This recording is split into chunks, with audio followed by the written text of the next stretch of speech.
மக்களே, இன்றைக்கி தோசை மாவு அரைக்க நான் 1/4 கிலோ உளுந்து ஊற வச்சு எடுத்துக்கிட்டேன். அது கூட 2 ஸ்பூன் வெந்தயம் சேர்த்து ஊற வச்சுக்கிட்டேன். ஒரு பாத்திரத்தில் இப்போது 3 ஆழாக்கு புழுங்கல் அரிசி சேர்த்துருக்கேன். இது கூட 2 ஆழாக்கு பச்சரிசி சேர்த்துருக்கேன்.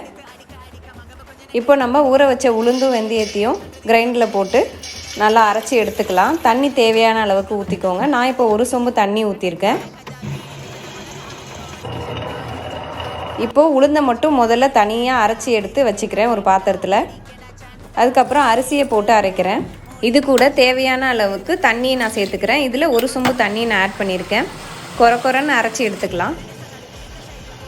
உளுந்தையும் வெந்தயத்தையும் 2 மணி நேரம் ஊற வச்சு எடுத்துருக்கேன். அரிசியை ஒரு 6 மணி நேரம் ஊற வச்சு எடுத்துருக்கேன். இப்போ நம்ம அரைச்ச உளுந்த மாவையும் அரிசி மாவையும் தனித்தனியாக அரைச்சதை ஒன்றா சேர்த்து ஒரு கண்டெய்னரில் ஸ்டோர் பண்ணிக்கிறேன். இதில் உப்பு சேர்க்காமல் நம்ம ஃப்ரிட்ஜில் ஸ்டோர் பண்ணிக்கலாம்.